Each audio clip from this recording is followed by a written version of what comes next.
PTC news देख रहे सभी दर्शकों का स्वागत है। मैं सुमन कश्यप आपके साथ हाजिर आपके सामने हरियाणा की तमाम बड़ी खबरों को लेकर बुलेटिन की शुरुआत करेंगे, लेकिन पहले नजर डालते हैं हेडलाइंस पर।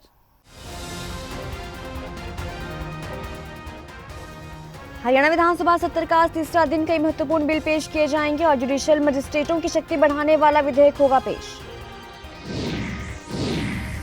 हरियाणा के 5 जिलों में 5वीं तक स्कूल बंद, 14 शहरों में ग्रैप 4 की पाबंदियां लागू, धुंध के चलते बाकी 9 जिलों में भी स्कूल बंद होने की संभावना। घायल को हॉस्पिटल ले जा रही डायल 112 रास्ते में दुर्घटनाग्रस्त, एक सब इंस्पेक्टर और 2 कांस्टेबल हुए घायल। ट्रैक्टर ट्रॉली अचानक सामने आने से चालक हो बैठा संतुलन। सख्ती के बावजूद भी पराली जलाने से नहीं रुक रहे किसान, रात के समय पराली जला रहे किसान, 60 से ज्यादा किसानों पर दर्ज हो चुकी है एफआईआर। शादी से पहले मनचले युवक ने युवती को चाकू से गोदा, सोहना इलाके के गांव हेडला में दिन दहाड़े हुई वारदात, युवक ने युवती पर किए चाकू से लगभग 1 दर्जन वार।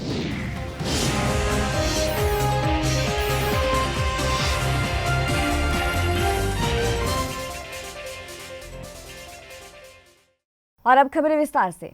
हरियाणा विधानसभा सत्र का आज तीसरा दिन है। 2 दिन की कार्यवाही में राज्यपाल के अभिभाषण पर चर्चा के बाद अब कुछ महत्वपूर्ण बिल पेश किए जाएंगे।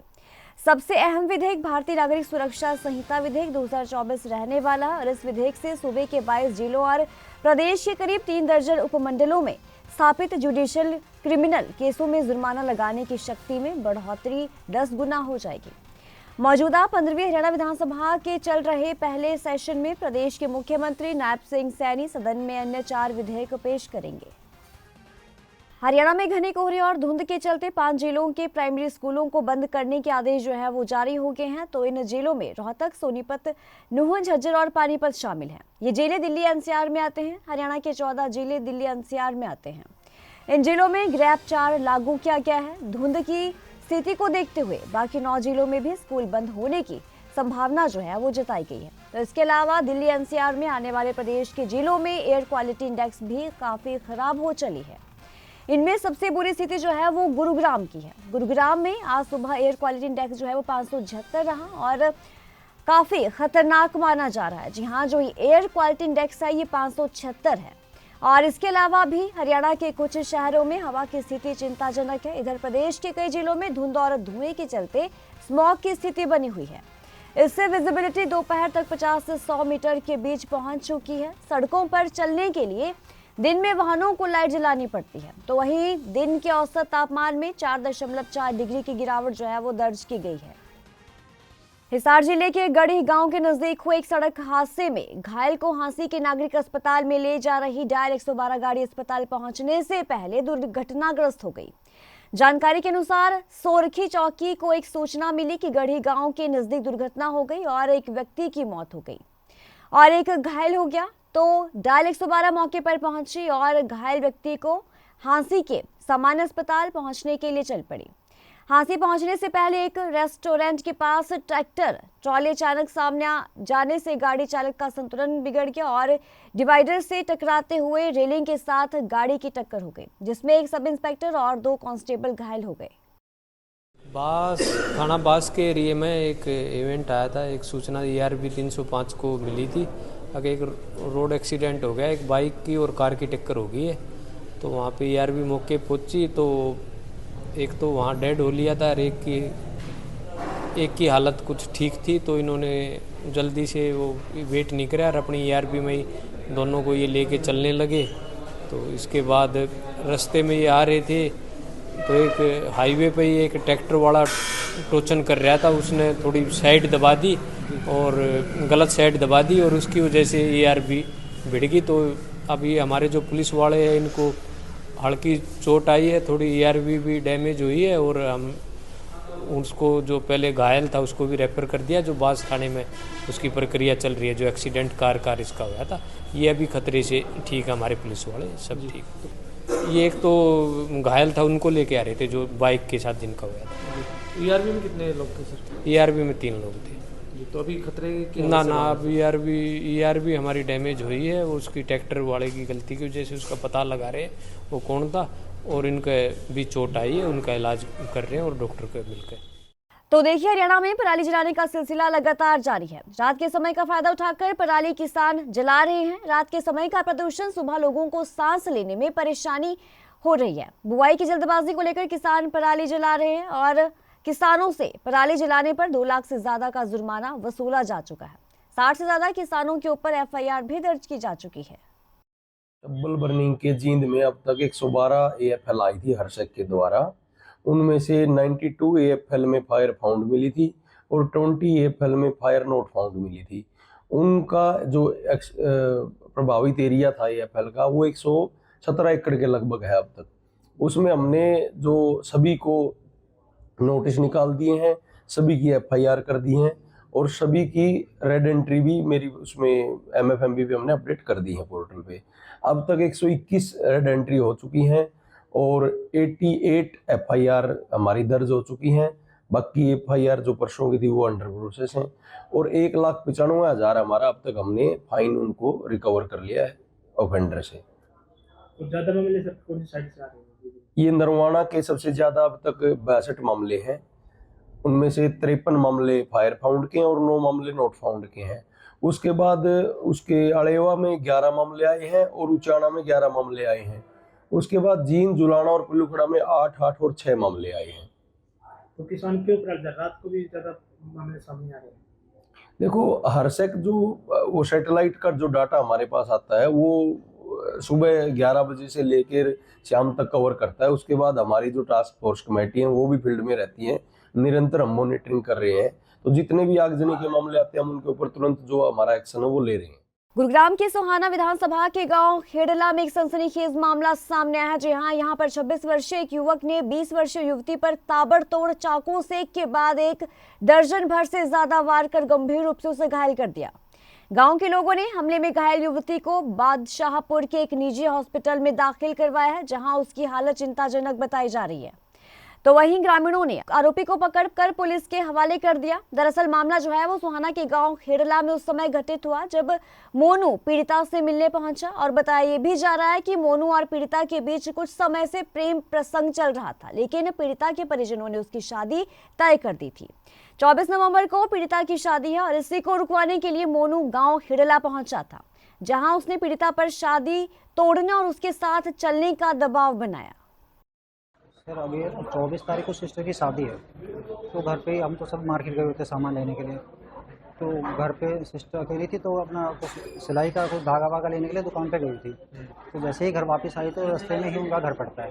तो लड़के ने पीछे से गर्दन पे हाथ डाल के पकड़ के उस पर कम से 10 से 11 बार चाकू से वार करा है।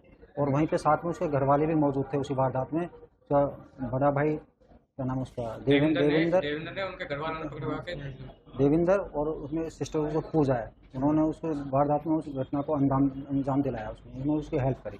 अच्छा, क्या वजह है, क्यों उस आरोपी ने आपकी बहन पर हमला किया?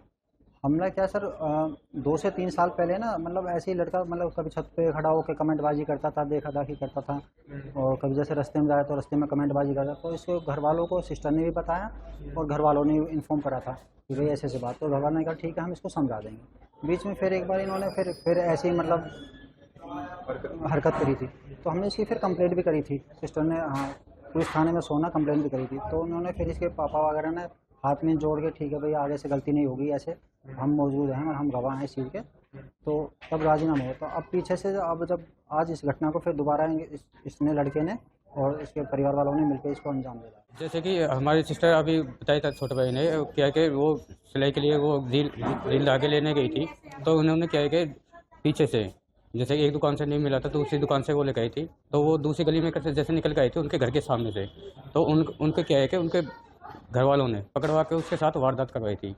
उसके पास इतने बड़े बड़े 2-3 चाकू हैं, जिसमें 2 तो उसने अंदर रख रखे थे, एक हाथ में था उसके, ठीक है, ये था उसका। उसकी प्लानिंग तो कितने दिन से चल रही थी, वो रंजिश पहले निकालना चाह रहा था, बस ये है सर। और उसे सख्त सजा होनी चाहिए सर। हरियाणा के चरखी दादरी कस्बे में सरकारी खाद बिक्री केंद्र पर DAP खाद लेने पहुंचे किसानों को खाद नहीं मिली। किसान खाद के लिए कई घंटों तक लाइनों में बैठे रहे। खाद की आपूर्ति कम होने और जरूरत ज्यादा होने पर किसानों की चिंता जो है वो बढ़ती ही जा रही है। डीएपी खाद को लेकर किसानों में काफी रोष देखने को मिल रहा है। किसानों का ये कहना है कि वो कई दिनों से सुबह पहुंचकर कई घंटों तक इंतजार करते रहते हैं, लेकिन उसके बावजूद खाली हाथ लौटना पड़ता है। पूरे हरियाणा में डीएपी खाद के लिए हाहाकार मचा हुआ है। किसानों का क्या कहना है, चलिए आपको सुनाते हैं। आपने को कद लाइन में लगा था, रोज की सुबह 6 बजे यहाँ आज से 7वां दिन। काल भी आई थी, काल मिला 1 बैग और वो मिला रात में 8:30 बजे। आज मिलेगी कि नहीं मिलेगी आबादी को निवेरो। सरकार की अव्यवस्था के कारण या सरकार की गलत नीति के कारण या सरकार जो है किसान को परेशान करने के कारण ये सारी बातें जो है ना जनता के सामने है। सुबह 4 बजे आकर के लाइन में लगती हैं। ये आप देख सकते हो महिलाएं भी इतनी बैठी हैं। महिला के पास घर का काम छोड़ करके बाहर निकलने का 1 घंटे का समय नहीं है। 4 बजे क्या बैठी हैं और लगभग 12 से ऊपर बज गया होगा और अभी भी इनको शायद 4 भी बज जाए, 5 भी बज जाए। कल भी बेचारी 11 बजे तक बैठी थी, परसों भी बैठी थी। लगातार कितने दिनों से जो है ना लोग परेशान हैं, किसान परेशान है। किसी भी सरकार को इस किसान की परेशानी का इससे कोई लेना देना नहीं है। चाहे किसी की सरकार आ जाओ, वो सारी की सारी सरकारें इसी प्रकार से किसान के साथ पेश आ रही। मैं किसी पर्सनली किसी सरकार के लिए नहीं कह रहा हूँ, लेकिन इस सरकार ने तो कुछ किसान को परेशान करने का शायद पूरा परमिट ही ले रही। किसान की बात वाजिब है। किसान को इस समय रबी की जो फसलों की बिजाई चल रही है, खास करके सरसों के बाद गेहूं की बिजाई होगी, उसके लिए फॉस्फेटिक फर्टिलाइजर डीएपी की आवश्यकता है, उसको जरूरत है। थोड़ी सी दिक्कत आई थी इन बिटवीन, लेकिन अब सुचारू रूप से डीएपी चल रहा है। अब तक जो हमारे द्वारा दी गई मांग के अनुरूप आना शुरू हो चुका है और मुझे लगता है कि पूर्ति हो जाएगा। हरियाणा भाजपा प्रदेश अध्यक्ष मोहनलाल बड़ौली सिरसा पहुंचे और सदस्यता अभियान को लेकर कार्यकर्ताओं की मीटिंग ली। तो इस दौरान उन्होंने सभी कार्यकर्ताओं से संगठन के विस्तार को लेकर चर्चा की। मीडिया से बातचीत करते हुए उन्होंने ये कहा कि जल्द ही हरियाणा भाजपा संगठन का विस्तार किया जाएगा। संगठन के विस्तार के लिए सभी 90 विधानसभा में जाकर पदाधिकारी और कार्यकर्ताओं से राय ली जा रही है। भाजपा प्रदेशाध्यक्ष ने कहा कि सदस्यता अभियान को लेकर हरियाणा भाजपा ने टोल फ्री नंबर जारी कर दिया। सिरसा जिला की इस प्रेस वार्ता में सभी पत्रकार साथियों का भी स्वागत, अभिनंदन। और अपने बीच में हमारी पार्टी के वरिष्ठ नेता और जिनके मार्गदर्शन में हम सब ने काम करने का मौका मिला, ऐसे प्रोफेसर गणेश लाल जी उपस्थित हैं और जिला के अध्यक्ष की अध्यक्षता में आज जो सदस्यता अभियान को लेके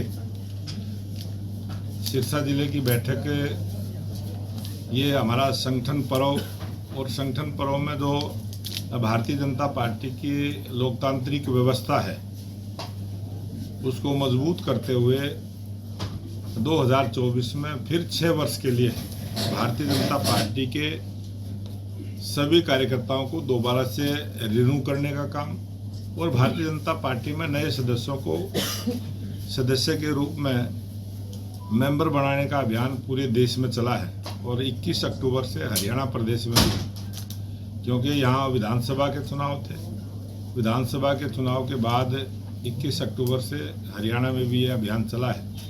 आज की डेट में 10 लाख से ज़्यादा सदस्य भारतीय जनता पार्टी के सदस्य बने हैं। हरियाणा प्रदेश में 20,629 बूथ हैं। प्रत्येक बूथ पर 250 सदस्य बने। वो टेलीफोन पर अपने आप सूचना उसको मिलती है कि आपकी सदस्यता हो चुकी है और आपकी सदस्यता संख्या इतनी है। इस प्रकार की भी जानकारी SMS के जरिए उस कार्यकर्ता को मिलती है और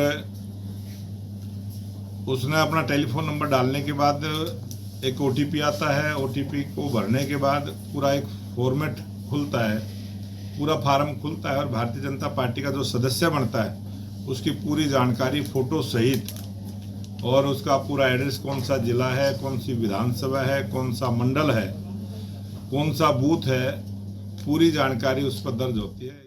देश के कई हिस्से बढ़ते वायु प्रदूषण से जूझ रहे हैं। हरियाणा के करनाल जिले में धुंध की मोटी परत छाई हुई है।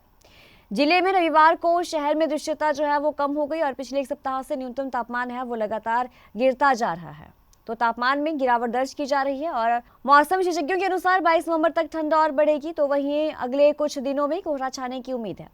प्रमोशन का इसका तो क्या ही कहें। सरकार तो बोलती है अभी ट्राली की, बाकी ट्राली की कोई जली नहीं है जी यहाँ। हाँ हाँ। ये तो कुदरती तरफ से ही है। धुंध कितनी की पड़ रही है? धुंध तो बहुत ज्यादा है जी। हाँ। समय से पहले जो ये धुंध है इसका कारण क्या नहीं पता क्या कारण है। बहुत ज्यादा पड़ रही है? बहुत ज्यादा जी। कितने दिन हो गए इसको? तो हो गई कम से कम 1 सप्ताह से ज्यादा हो गई। रिटायर्ड कर्मचारी संघ हरियाणा द्वारा भिवानी के बड़े चौक स्थित कार्यालय में 5वां त्रिवार्षिक सम्मेलन का आयोजन किया गया। इस दौरान सर्वसम्मति से नरेश शर्मा को संघ का जिला प्रधान चुना गया। तो वहीं कर्मचारियों ने पुरानी पेंशन बहाली जैसी विभिन्न लंबित मांगों को लेकर एक बार फिर से हुंकार भरी और इस मौके पर नवनियुक्त जिला प्रधान नरेश शर्मा और कोषाध्यक्ष सुखदर्शन शर्मा ने कहा कि प्रदेश सरकार से कर्मचारी लगातार पुरानी पेंशन बहाली की मांग को लेकर संघर्षरत है, लेकिन सरकार हठधर्मिता बनाए हुए है। कर्मचारियों को, रिटायर्ड कर्मचारियों को विश्वास दिलाता हूं कि मैं उनके संघर्ष में बढ़ चढ़ कर हिस्सा लेंगे। सब यहाँ विश्वास दिलाता हूं मैं कि केंद्रीय कमेटी को भी मैं यहाँ मेंबरशिप हम 5000 के करीब करके दिखाएंगे जी। और कोई भी आंदोलन होगा कर्मचारियों का, हम बढ़ चढ़ के हिस्सा लेंगे जी। पुरानी पेंशन की उसके लिए हम आंदोलन चल रखा है। सर्व कर्मचारी संघ की कर्मचारी असेंबली हुई थी, उसमें हमने 10 मांगे थे, उनका समर्थन कर रखा है रिटायर्ड कर्मचारी संघ ने। और आगे भी हम सर्व कर्मचारी संघ के साथ लग के उनका सहयोग करेंगे। आज जिला भिवानी सेवानिवृत्त कर्मचारियों का ये 5वां त्रिवार्षिक सम्मेलन है और इसमें इन्होंने अपने 3 साल का जो कार्य का लेखा जोखा रहा है, कर्मचारियों की मांग और मुद्दों को लेकर लगातार लड़ते रहे सेवानिवृत्त कर्मचारियों को लेकर, उन मांगों को लेकर यहाँ चर्चा की है और सेक्रेटरी और कैशियर ने अपनी रिपोर्ट को पेश किया है और सर्वसम्मति से लोगों ने रिपोर्ट को पास किया है।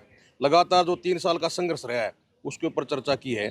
मैं एक इनको मुबारकबाद देना चाहता हूँ सम्मेलन को कि सर्व कर्मचारी संघ की तरफ से कि इस मौसम में इन्होंने सम्मेलन को पूर्ण रूप से सफल किया है। दूसरा हम कहना चाहते हैं आपके माध्यम से कि अभी सरकार बनी है और सरकार से हम आशाएं हैं कि जो कर्मचारियों की मांग और मुद्दे हैं उनको पूरा करेगी। और इसमें हमारा प्रमुख मुद्दा है पुरानी पेंशन। लगातार आंदोलन में रहे हैं हरियाणा कर्मचारी के साथ साथ देश का पूरा कर्मचारी 2004 के बाद केंद्र में भर्ती है, 2006 के बाद प्रदेश में भर्ती है, उसे मांग को लेकर आज लगातार आंदोलन में है। अभी विधानसभा का सत्र शुरू होने जा रहा है, शीतकालीन सत्र शुरू होगा। हमें हरियाणा के जो मुख्यमंत्री बने हैं, हमें उनसे कहना चाहेंगे कि चुनाव के वक्त उन्होंने कहा था कि हमारी सरकार पुरानी पेंशन के ऊपर चर्चा करेगी और उसको लागू करने की कोशिश करेगी। इस बुलेटिन में इतना ही। पल पल के अपडेट के लिए आप बने रहिए पीटीसी न्यूज के साथ।